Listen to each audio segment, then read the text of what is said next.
segunda parte de probability se complica un poquitito más. Seguimos utilizando casos favorables y casos posibles para calcular la probabilidad de un evento. Lo que pasa es que ahora vamos a calcular probabilidades de varias cosas o que pasen varias cosas concatenadas. Entonces, lo que tenemos que primero diferenciar es exclusive and independent events.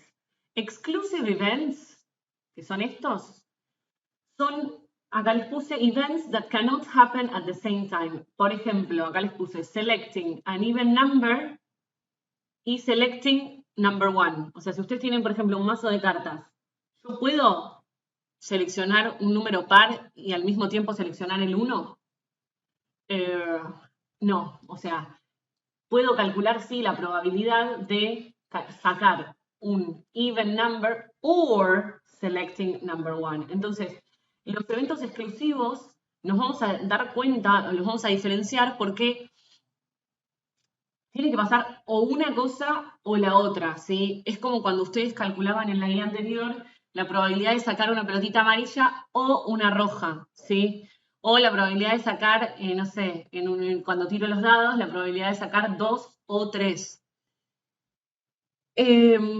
Esto va a pasar una o la otra, que es lo que les anoté acá, y vamos a trabajar con the or rule. O sea, cuando los eventos que yo quiera calcular sean uno o el otro, vamos a decir que la probabilidad de que pase A o B es la probabilidad de A más la probabilidad de B. Y esto ustedes en realidad ya lo hicieron, ¿sí? Porque cuando ustedes calculaban la probabilidad de que salga una pelotita roja o verde, lo que hacían, en vez de sumar la probabilidad de roja más la probabilidad de verde, lo que hacían era sumar las bolitas rojas y las bolitas verdes y en el denominador había lo mismo. O sea que en realidad es lo mismo, ¿sí? Pero esta regla nos va a servir un montón. Entonces, si yo tengo que calcular la probabilidad de una cosa o la otra, se suman las probabilidades. Por otro lado tenemos independent events. Lo que pasa con los independent events es que the occurrence of one event is unaffected by the occurrence of the other. O sea, yo puedo obtener uno y el otro y no afecta uno al otro, digamos. Entonces, por ejemplo, si yo tiro dos monedas, obtaining heads on one coin and tails on another coin when tossed at the same time, no está afectado uno por el otro. Yo puedo tranquilamente obtener cara en una y seca en la otra. Entonces, yo quiero calcular la probabilidad de que pasen esas dos cosas al mismo tiempo, ¿sí? Entonces, y yo quiero calcular la probabilidad de que salga cara en una y que salga seca en la otra, ¿sí? Al mismo tiempo. Entonces, como quiero que pase una y la otra, vamos a usar the AND rule. Entonces, esta regla dice que si yo quiero calcular la probabilidad de que pase A y también pase B, esas probabilidades se multiplican. Tengo que calcular la probabilidad de A y multiplicarla por la probabilidad de B. Entonces, lo importante a rescatar de acá es esto. O va a ser que yo sume las probabilidades y va a ser que yo multiplique las probabilidades. O es más y es por. Esto es para simplificar, o sea, no es que esto es matemáticamente correcto, pero para recordarlo, si yo tengo que calcular la probabilidad de una cosa o la otra, voy a sumar. Si tengo que calcular la probabilidad de una cosa y la otra, voy a multiplicar. Ahora vamos a ver algunos ejemplos. En el primer ejemplo dice, one ball is selected at random from a bag containing 5 red balls, 2 yellow balls, and 4 white balls. Find the probability of selecting a red ball or a white ball. Yo tengo que calcular la probabilidad de red or white. O sea que según la regla de OR, yo puedo calcular la probabilidad de red y sumarla con la probabilidad de white.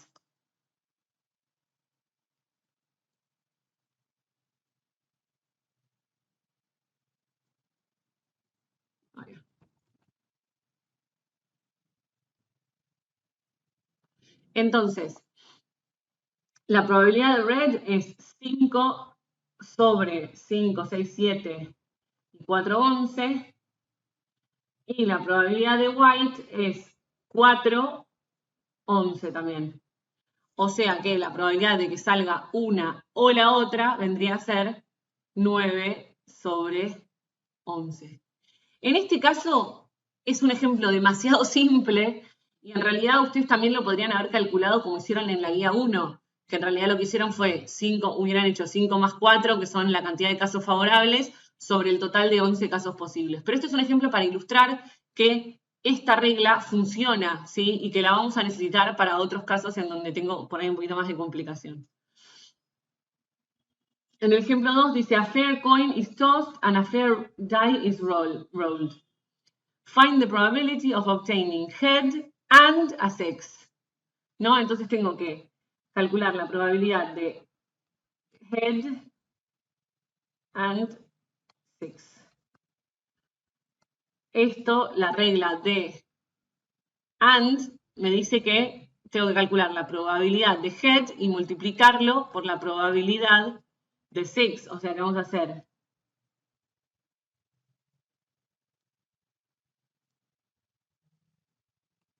entonces, la probabilidad de heads es un medio, ¿no?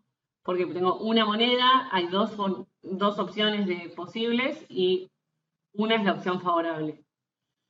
Y la probabilidad de que en un dado salga un 6 es un sexto. ¿Por qué? Porque tengo 6 posibles outcomes y uno que es el que me sirve. Entonces lo que voy a hacer acá es multiplicar esas dos probabilidades. ¿Por qué? Porque quiero que pasen esto y esto. Con lo cual esto multiplica y me queda un doceavo. Un doceavo es la probabilidad. ¿Sí? Estos ejemplos son súper simples. Ahora después vamos a ver algunos ejemplos en donde tengo que darle un poco más de pensamiento. Por eso, a continuación vamos a ver cómo armar un tree diagram. Y muchos ejercicios de IGCSE lo que me piden es esto, es completar un tree diagram que ya está empezado. Les voy a mostrar dos ejemplos para que nos familiaricemos con el tree diagram y en el tercer ejemplo les voy a mostrar directamente un ejemplo de examen IGCSE para que vean que no es nada difícil, pero para que vean cómo me lo dan y cómo lo tengo que completar. Yo acá se los prefabriqué el tree porque en general en los ejercicios de IGCSE ya nos lo dan. Veamos lo siguiente. Dice, a bag contains 5 red balls and 3 green balls. O sea que el total de pelotitas son 8. Y después dice, a ball is drawn at random and then replaced. O sea, la sacan y después la vuelven a tirar en la bolsa. Y después sacan otra pelotita. Another ball is drawn. Y entonces, la pregunta es, what is the probability that both balls are green? Si bien esto yo lo puedo calcular sin un árbol, ¿sí? Muchas veces es más fácil organizarme en un árbol. ¿Por qué? Porque muchas veces no me preguntan una sola cosa. Me preguntan varias. Y entonces acá yo tengo todas las posibles, los posibles resultados. Yo acá les anoté bola 1, ¿por qué? Porque cuando saco la primer pelota, o puede ser roja o puede ser verde. Entonces lo que voy a poner acá en la línea o en la flecha, voy a poner cuál es la probabilidad de que la primera pelotita sea roja y de que la primera pelotita sea verde. Roja va a ser 5 sobre 8, ¿no? 5 octavos. Y verde va a ser siempre lo que me queda para completar el entero, 3 octavos, ¿sí? Entonces, acuérdense que las flechitas esta flechita con esta flechita, si ahí salen solo 2, si salieran más, pero si salen 2 flechitas, lo que pongo acá y lo que pongo acá tiene que sumar 1. ¿Por qué? Porque son las únicas dos casos posibles, ¿sí? Entonces, la probabilidad de un caso más la probabilidad del otro tiene que sumar 1. Luego, como vuelvo a meter la pelotita, la probabilidad de que vuelva a salir roja es la misma, ¿no? ¿Por qué? Porque volví a meter la pelotita, vuelvo a tener 5 pelotitas rojas y vuelvo a tener 3 pelotitas verdes. Y si saliera una pelotita verde, igual la voy a volver a meter, entonces lo mismo, la probabilidad de roja va a ser 5 octavos y la probabilidad de verde va a ser 3 octavos. ¿Qué pasa? La mayoría de los casos en donde yo trabajo con arbolito, acá yo no vuelvo a meter la pelotita. Entonces, si saqué verde, la probabilidad de verde después va a cambiar. Y la probabilidad de roja también, porque voy a tener una pelotita menos en la bolsa. Entonces me van a quedar todos numeritos diferentes en las flechas. Este ejemplo en particular tiene todas las mismas probabilidades. ¿Por qué? Porque volví a meter la pelotita en la bolsa. Entonces, para la segunda sacada, tengo las mismas bolitas, ¿sí? Pero bueno, lo tengo acá. Lo que me sirve ¿para qué me sirve este árbol? En este caso tengo que calcular la probabilidad de que las dos pelotitas sean verdes. Entonces, la rama que tengo que calcular tengo que calcular que en la primera salga verde y que en la segunda también salga verde. ¿Escucharon?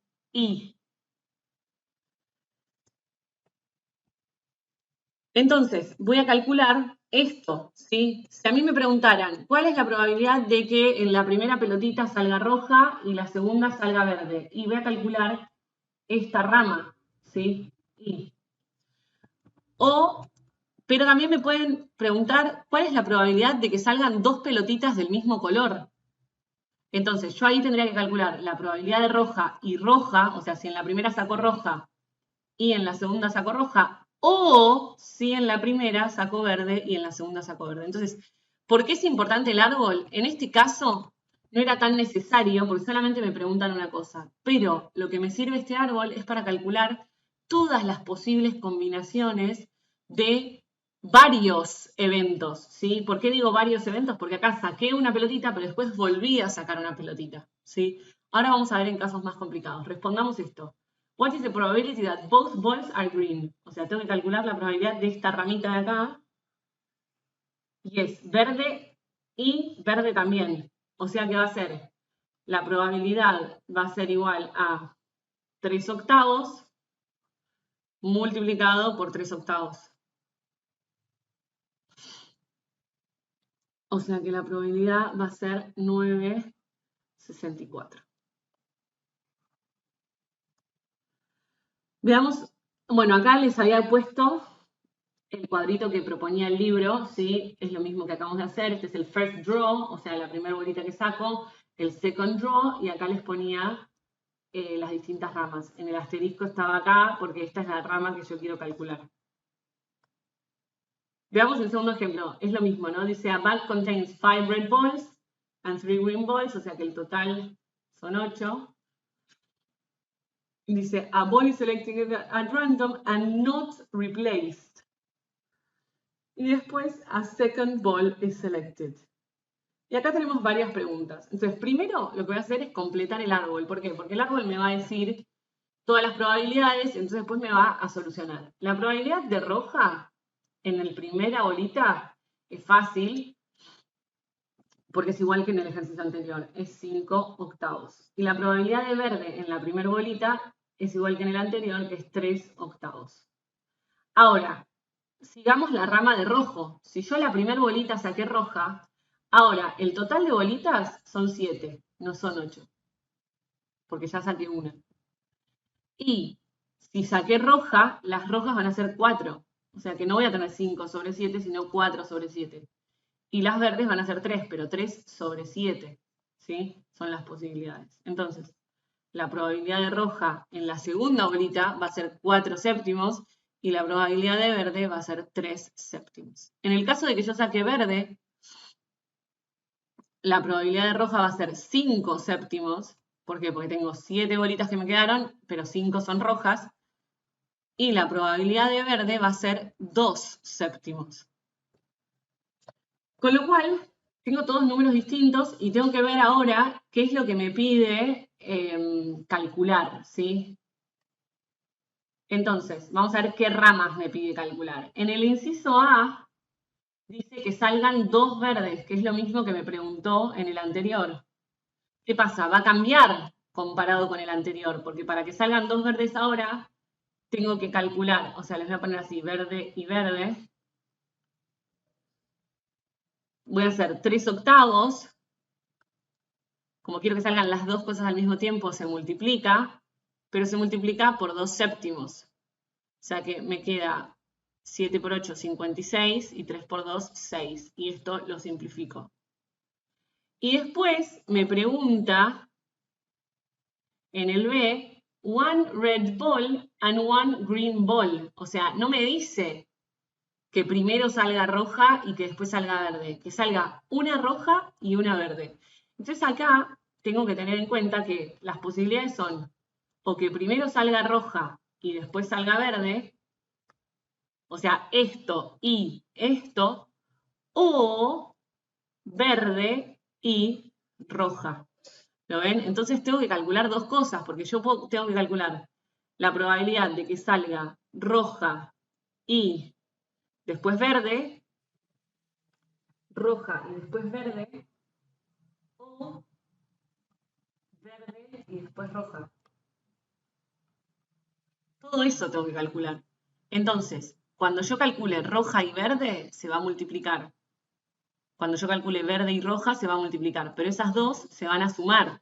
Entonces, tengo que calcular la probabilidad de rojo por la probabilidad de verde, o sea, la probabilidad de rojo en la primera por la probabilidad de verde en la segunda, que sería esta rama. Y sumarlo a la probabilidad de verde en la primera multiplicado por la probabilidad de roja en la segunda. Vamos a ponerle un 1. Ahí va. Roja 1, verde 2, verde 1 multiplicado por la probabilidad de roja en la 2. Esto es lo que tengo que hacer. Entonces, lo que voy a hacer es 5 octavos multiplicado por 3 séptimos más 3 octavos multiplicado por 5 séptimos. Esto que yo escribí acá y esto que yo escribí acá arriba, a ver, lo voy a resaltar. Esto que yo escribí acá y esto que yo escribí acá, no necesariamente lo tienen que escribir, ¿sí? No es una cosa que ustedes la tienen que escribir. ¿Qué pasa? Muchas veces ordena, o sea, ordena nuestro cerebro. El árbol ya no sirve, porque yo ya sé que tengo que hacer esto por esto, más esto por esto. Cada rama que yo hago por separado, la sumo entre sí y cada rama directa tiene que multiplicarse, ¿sí? Entonces, después cuando hagan muchos arbolitos, se van a dar cuenta que no necesitan escribir esto. ¿Por qué es importante que lo escriban a veces, o por lo menos en la evaluación y eso? Porque yo puedo ver si ustedes están pensando lo correcto y no se confundieron en otra cosa, ¿sí? Entonces, yo sé de dónde viene la cuenta y puedo saber si se confundieron en una pavada o no, ¿sí? Pero en realidad no es necesario escribirlo. 5 por 3, 15. Me queda 15, 56.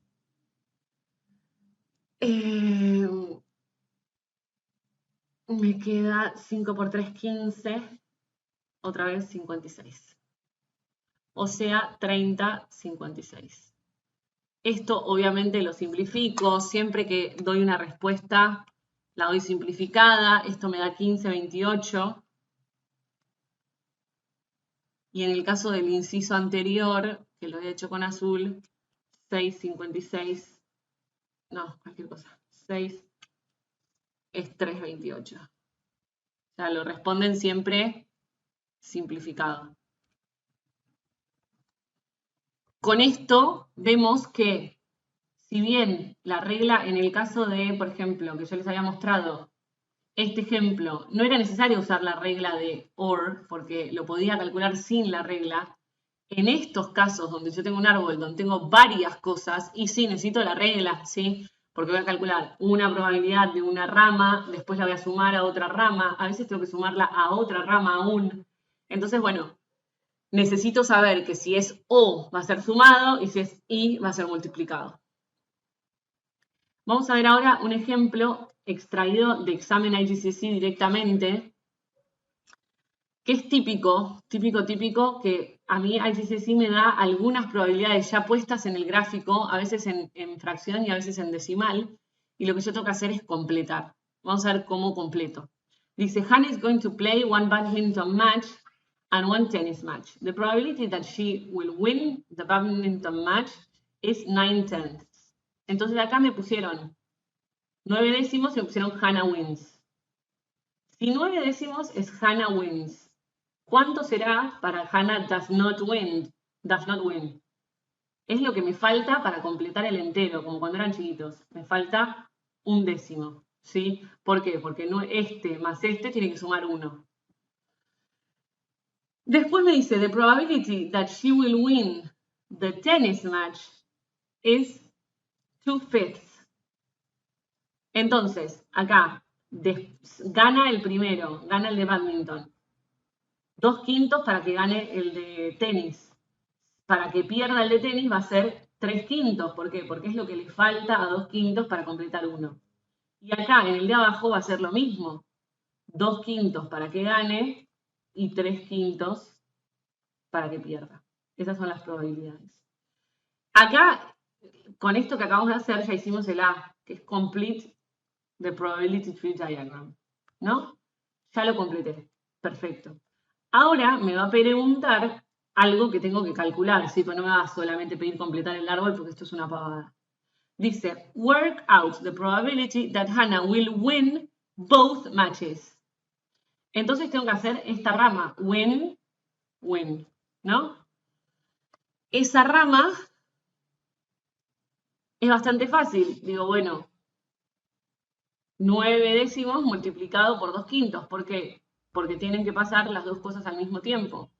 Entonces, esta es la cuenta que tengo que hacer. Acá puedo simplificar. Me queda 1, 5. Entonces me quedan 9/25. Simplifico antes para no tener que simplificar después. Entonces, la probability de que gane los dos partidos es 9/25. ¿Cuál podría ser otra pregunta típica? Dice, una pregunta típica sería, ¿cuál es la probabilidad de que gane al menos un partido? Entonces, ahí sí tengo que calcular dos ramas. ¿Por qué? Pues puede ser que gane el de bádminton y que pierda el de tenis, o que pierda el de bádminton y que gane el de tenis. ¿Lo ven? Entonces, si yo tuviera que calcular la probabilidad de que al menos gane un partido, tendría que hacer 9 décimos multiplicado por 3/5, que sería esta primera rama, la de arriba, y después sumarle 1 décimo multiplicado por 2/5. 9 décimos multiplicado por 3/5, bueno, lo puedo, a ver, 50, 27/50 más, acá lo voy a poner con 50, así lo sumo todo, 2/50 y después lo simplifico. 29, no se puede simplificar igual, 29/50. Recuerden que la probabilidad significa que un porcentaje también. Entonces muchas veces me hacen preguntas que también tienen que ver con el porcentaje, ¿sí? Si me dicen, bueno, Hannah jugó 58 partidos de bádminton y la probabilidad de que gane un partido de bádminton es 9 décimos. ¿Cuántos aproximadamente ganó? Eso yo lo voy a calcular con el porcentaje. Vamos a agregar un slide para hacer estas cuentas porque me van a servir. Ya sabíamos que the probability that Hannah wins a badminton match es 9/10. Entonces, una típica pregunta que me agregan en estos ejercicios de tree diagram, porque en general en los ejercicios de HCC me ponen varias preguntas que no necesariamente todas se responden con el árbol. Me dice, if last season she played 150 matches, how many did she win approximately? O ¿cuántos esperaríamos que gane si la temporada que viene juega 150? ¿Cómo calculo esto? Yo sé que la probabilidad de que ella gane es 9/10. 9 décimos es 0.9 y 0.9 es el 90%.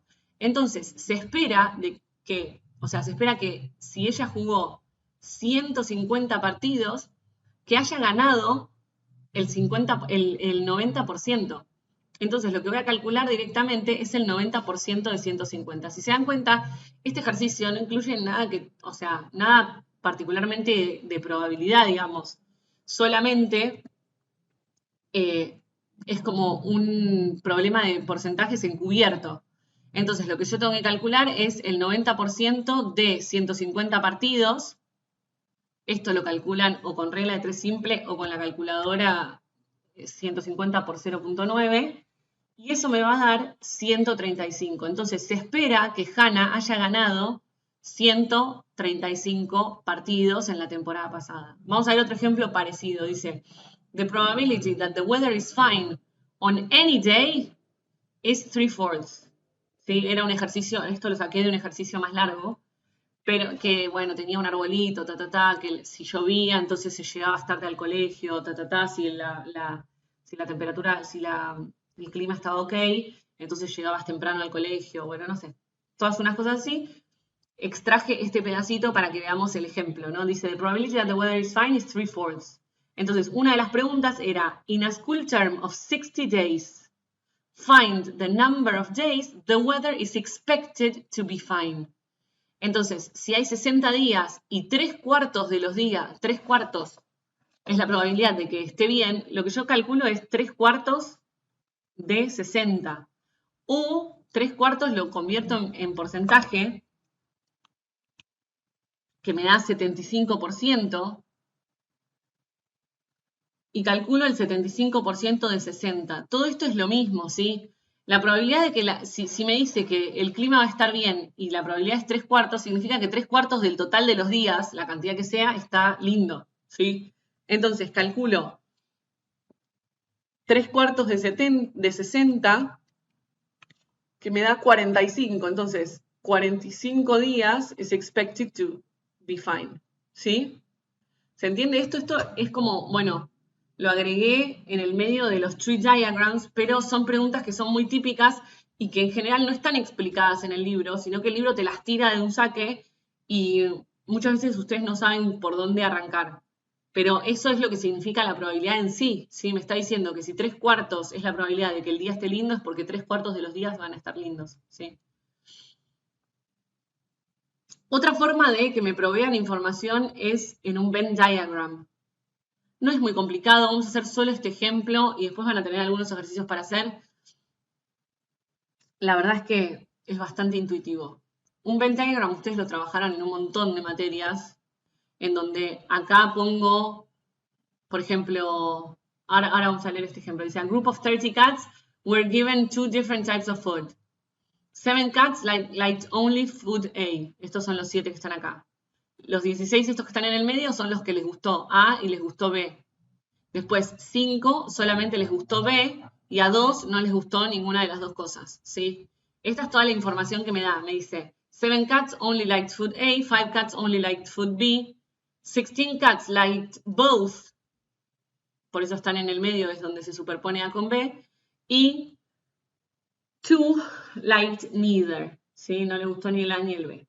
Entonces, me dice, what is the probability that a random selected cat will like both foods A and B? Esto lo resuelvo casos favorables sobre casos posibles. ¿A cuántos gatos les gustaron las dos cosas? A 16. ¿Y el total de gatos cuántos son? 30. O sea que la probabilidad de que si yo selecciono un gato at random sea uno de los que les gustó las dos cosas va a ser 16 sobre 30. No es complicado, solo que muchas veces tengo que mirar este gráfico para descubrir la información, ¿sí?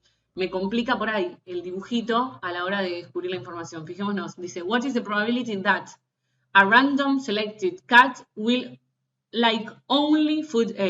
Y bueno, los que solamente les gustó A son 7 del total de 30. ¿No? Esa también era fácil. Y ahora dice, what is the probability that a random selected cat does not like food B? La probabilidad de que no le guste B. A los que no les gusta B son a los 7 que solo les gusta A y a los 2 que no les gusta nada. Los 16 estos no los puedo poner, ¿por qué? Porque a los 16 estos les gusta A y B. Y a los 5 estos no los puedo poner porque esos son los que les gusta B. O sea que estos no van a ser casos favorables y estos tampoco van a ser casos favorables. O sea que los casos favorables son 7 y 2, que son 9, de un total de 30. Entonces, este ejercicio recién es el que se complica un poquito más, que es donde yo tengo que concentrarme en el gráfico y fijarme cuáles son los casos favorables y los casos posibles ya los tengo, ¿sí? Esta otra forma de extraer la información también la vamos a trabajar.